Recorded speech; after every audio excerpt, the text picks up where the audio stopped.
Hundreds of stunned fans gather on Slauson Avenue, standing a few feet away from the strip mall where rapper Nipsey Hussle was gunned down. He was shot and killed in Los Angeles over the weekend. Nipsey Hussle was killed at a store he owns in Hyde Park. The 33-year-old rapper, who earned a Grammy nomination for Best Rap Album this year, was shot outside the clothing store he owned called The Marathon.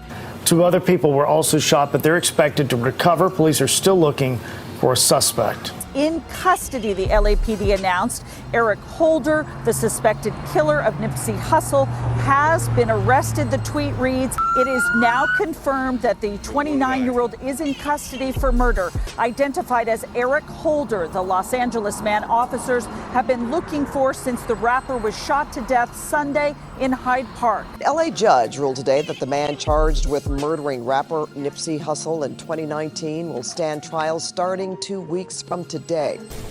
March 31st, 2019, at about 3:20 in the afternoon, there was an explosion of violence at the intersection of Slauson and Crenshaw.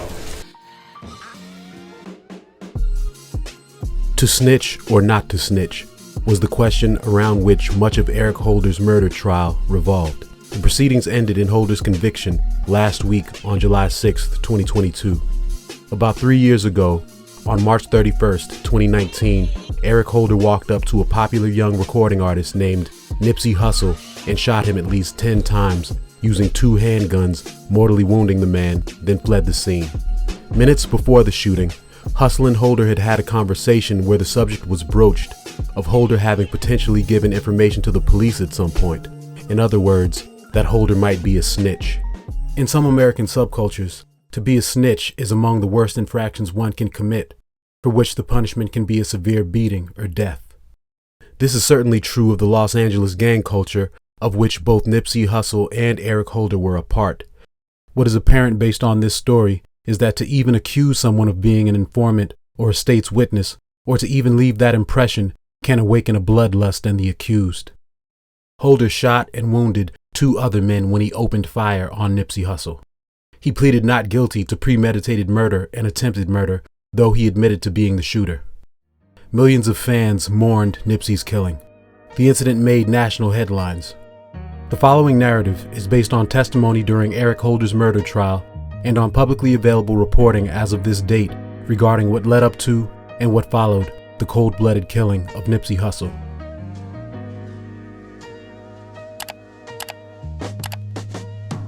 Nipsey Hussle, government name Ermias Asghedom, was born in Los Angeles, California in 1985. Over the course of his brief life, he would become a beloved figure and an icon in the city, particularly in the black community and in the Crenshaw neighborhood of South LA, where he grew up. As a teenager, he became a member of the Rollin' 60s neighborhood Crips, one of the largest street gangs in the city. But his gang membership would not define his life.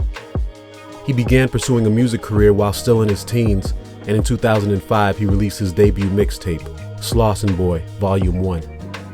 Nipsey has said that a trip to the East African nation of Eritrea with his father and brother in the year 2004 inspired him to become an investor and entrepreneur.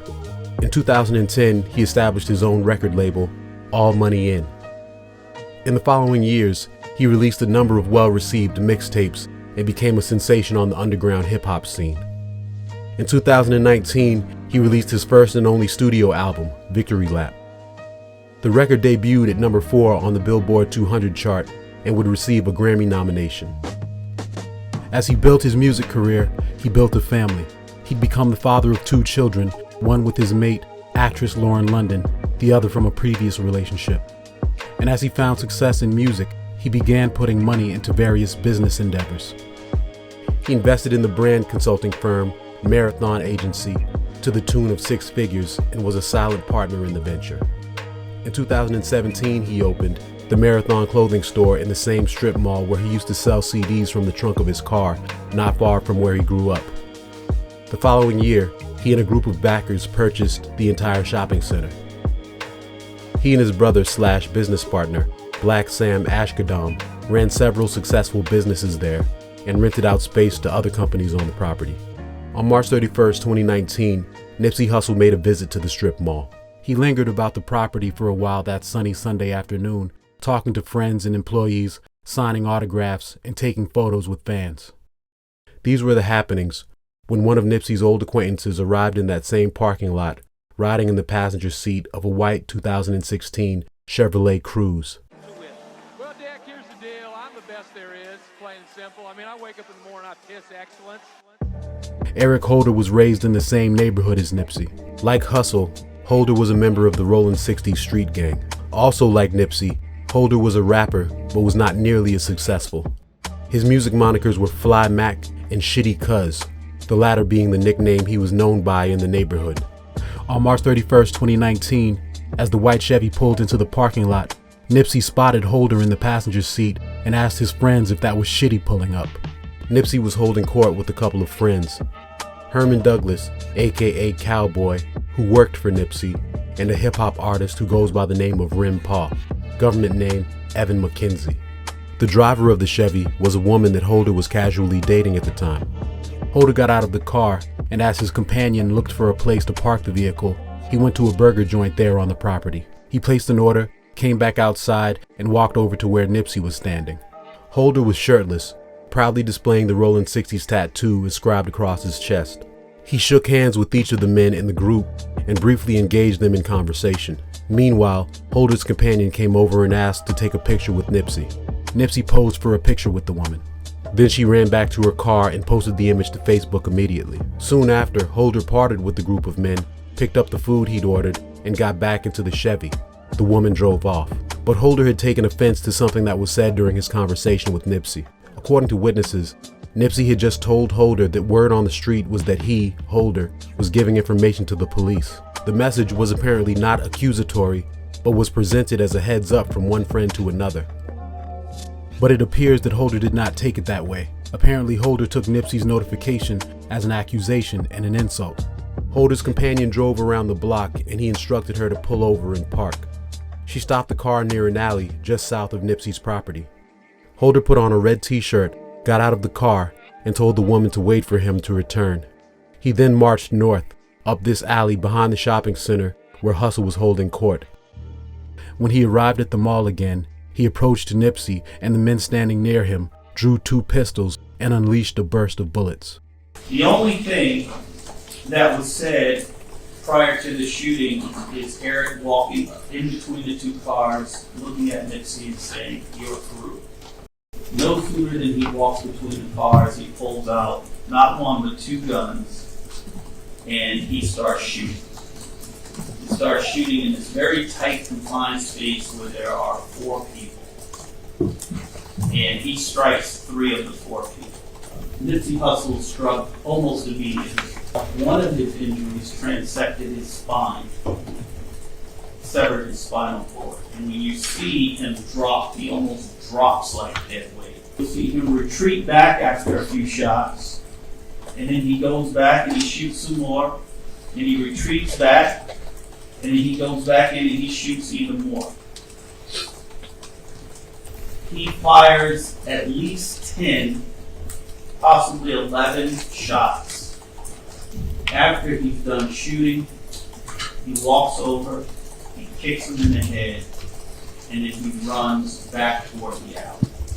Here's Holder running toward the alley, captured on a surveillance camera from inside the Master Burger restaurant. Here he is running down the alley toward the awaiting getaway car, captured on yet another surveillance camera with a gun in each hand. Holder's getaway driver was this woman, Brianita Nicholson. She was 35 years old when she testified at trial and was perhaps the prosecution's most crucial witness. Her name had been protected up until the beginning of the trial. Soon after her identity was revealed, but before she took the stand, she received a phone call from an unknown individual accusing her of having had Nipsey Hussle killed. When she arrived at court, she was with extra security she'd been provided and was escorted through a special entrance for her 2 days of testimony. But she spoke to the jury freely and confidently and showed no reluctance. She had been given immunity from prosecution in exchange for her cooperation. Cameras were not allowed in the courtroom during witness testimony. For the most part, Holder remained stoic as the woman spoke to the jury, keeping his gaze straight ahead and offering no reaction to her account. Ms. Nicholson explained to the jury how she met Holder while working as a driver for Lyft. On March 31st, 2019, She and Holder had been seeing one another for about a month. Separately, they both lived in the city of Long Beach at the time. She picked Holder up that day and they were hanging out in Los Angeles. As they rode along, he asked her to pull into the strip mall at the corner of Slauson and Crenshaw so that he could grab some food. There they noticed Nipsey Hussle mingling in the parking lot. She was surprised and excited to have spotted Nipsey. She told Holder that Nipsey was fine and that she wanted to take a picture with him. Holder didn't respond to that, nor did he give any indication that he knew the man, according to Nicholson. Holder got out of the car and Miss Nicholson looked for a place to park in the crowded lot. Holder went into the Master Burger restaurant, ordered some chili cheese fries, then came out and walked over toward Nipsey and his companions. Soon Nicholson got out of the car and came over to where Holder and Nipsey stood. She overheard a bit of the conversation between the two men.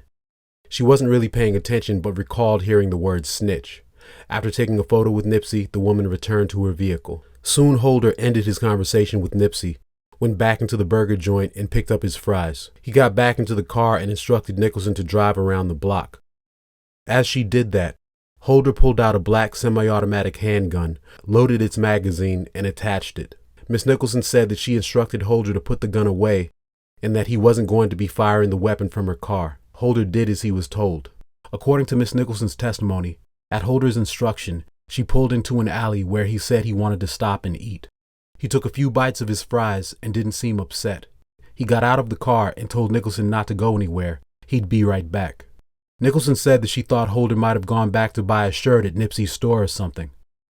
But soon she heard gunshots and saw people running. She considered fleeing and started to drive away, but changed her mind, worried that Holder might have been hurt. Holder came power walking back down the alley, according to Nicholson's testimony. He got into the car and told the woman to drive. When she hesitated, he threatened to slap her if she didn't move the car.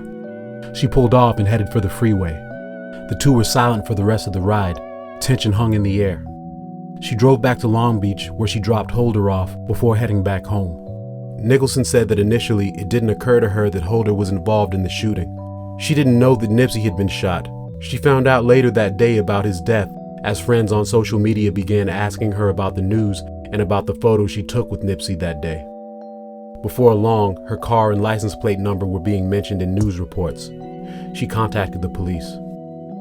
Holder surrendered himself 2 days later at a mental health clinic in the city of Bellflower, just shy of 20 miles southeast of the crime scene, and police took him into custody. He would be charged with several offenses including a single count of murder, 2 counts of attempted murder, assault with a firearm, and 1 gun charge for being a felon in possession of a firearm. Eric Holder's trial was beset by delays because of a global pandemic. Opening arguments were finally presented on June 15th of 2022, about 3 years after he killed Nipsey Hussle. Eric Holder pleaded not guilty to the murder of Nipsey Hussle, not because he did not pull the triggers. In fact, he admitted to the killing. Public Defender Aaron Jansen told the court that his client had gunned down Nipsey Hussle because on March 31st, 2019, he'd been so enraged at Nipsey's suggestion that he had been snitching that he brought out his weapons and fired on the man in the heat of passion, albeit approximately 9 minutes after the fact. This is a case about heat of passion.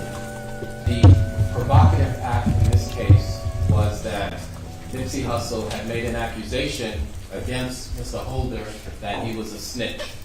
That so inflamed and enraged Mr. Holder, the evidence will show that without thinking, and a few minutes later, a mere 9 minutes or so later, Mr. Holder returned and shot Mr. Asghedom. He did not have time to cool off. The evidence will show that it was very soon after this accusation was made publicly against him that he was so enraged and triggered by this emotional response that he acted without premeditating.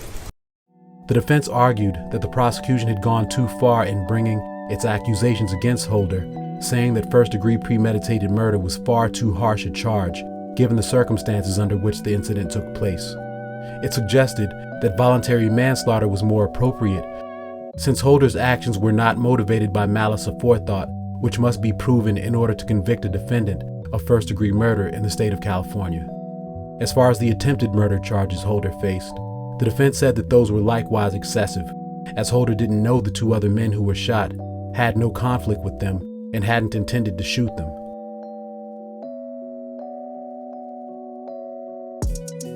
The ominous specter of snitching hung over the trial, not only because Holder's perception that he'd been called a snitch was the apparent motivation for the bloodletting, but also because in LA gang culture, individuals who testify at trial can also be considered snitches. Witness to the crime and friend of Nipsey Hussle, Herman Douglas, aka Cowboy, had no such apprehension about testifying, however. As he said in this Instagram video he filmed after he spoke to the court on the first day of witness testimony. Any nigga that say something about me snitching, there, you condoning what that nigga did. So, number one, everything is on videotape.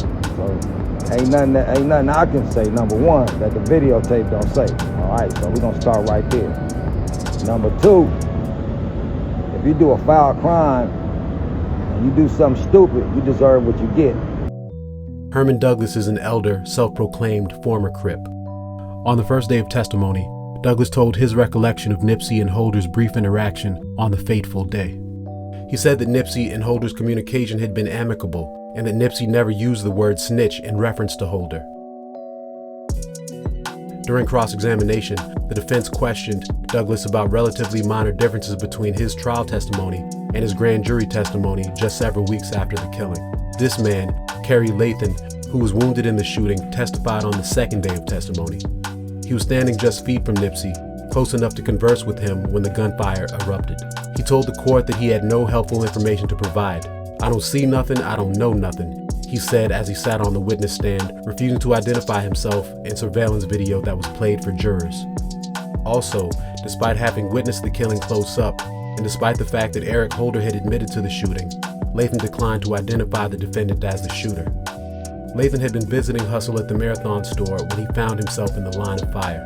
He'd recently been released from prison after spending almost 25 years locked away for a 1994 murder conviction. He's now confined to a wheelchair due to the gunshot wound he suffered to his lower back on the day in question. As Lathan sat on the witness stand, D.A. McKinney asked him, matter-of-factly, "You don't want to testify about what happened?" "That's right," Lathan replied. Despite the fact that cameras were not present during testimony, Lathan's nephew, Shermy Villanueva, also spoke to the jury with some apparent apprehension. He too was shot by Holder in the incident, but suffered only a superficial wound. His testimony was so soft-spoken and stilted, it was difficult to hear at times, according to reports.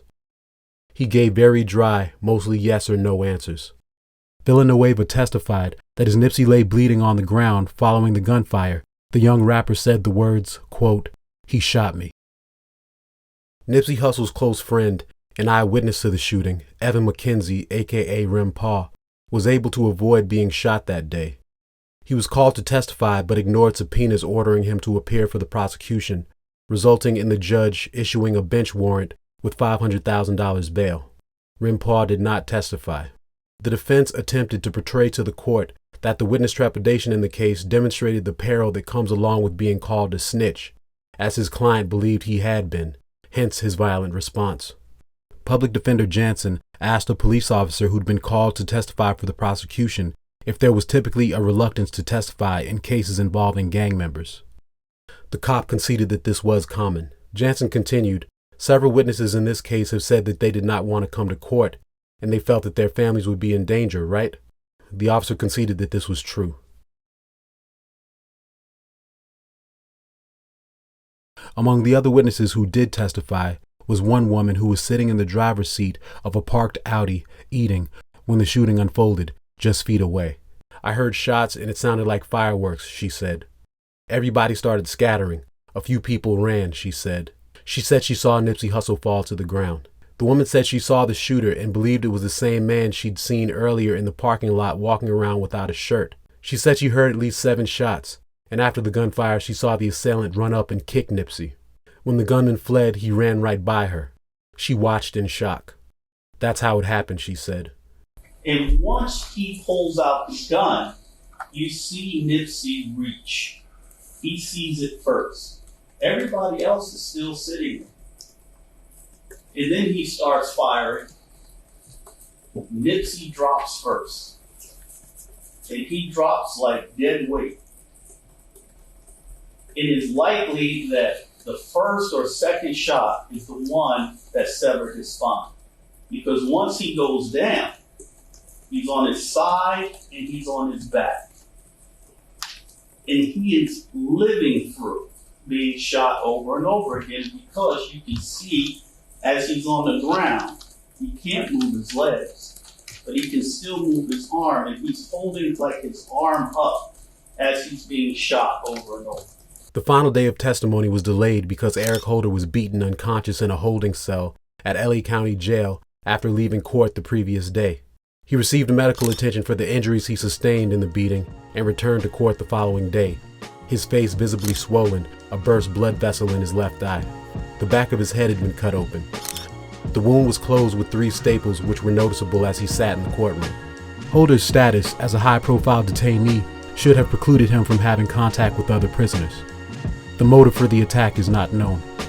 The beaten and bruised man sat stoically and listened as the prosecution called Los Angeles County Medical Examiner Lawrence Wynn as their final witness. A series of autopsy photos showing the 11 gunshot wounds on Hussle's body were shown to the court. D.A. McKinney discussed the images with the examiner. The never-before-seen pictures caused some observers in the packed courtroom audience, including a friend who arrived with Herman Cowboy Douglas, to gasp. After the examiner's testimony, the prosecution rested and Public Defender Jansen began Holder's defense. The defense rested that same afternoon. Then on Thursday, June 30th, closing arguments were presented. Cowboy was there in the courtroom. He shed tears as D.A. McKinney gave an intimate description of Nipsey's shooting and of the man laying helplessly on the ground as Holder continued to fire.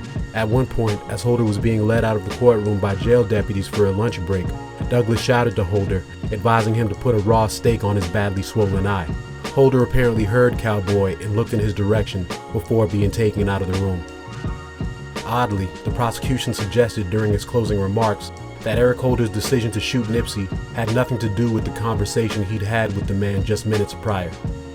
The prosecutor had acknowledged, during his opening statement, that a perceived slight during the brief discussion was at least in part a motivating factor.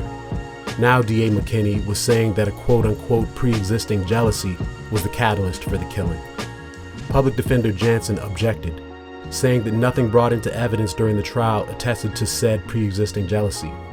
The judge let the statement stand, but reminded jurors to focus on the actual evidence from the trial.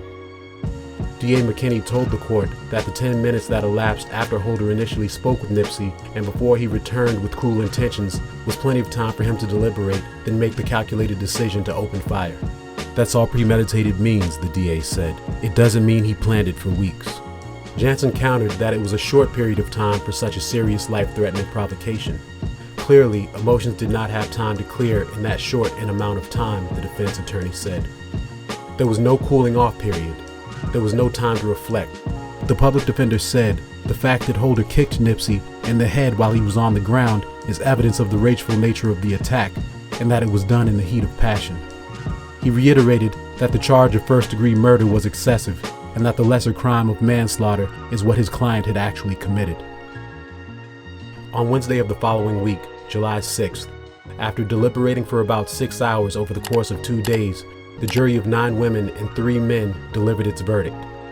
It found Eric Holder guilty of first-degree premeditated murder and 2 counts of attempted voluntary manslaughter, which were a reduction from the attempted murder charges the state had recommended. Holder was also convicted of assault with a firearm and 1 count of possession of a firearm by a felon. Eric Holder is scheduled to be sentenced on September 15th of this year. The maximum sentence he could face is life in prison without the possibility of parole. Holder's defense team has said that it plans to appeal the jury's decision.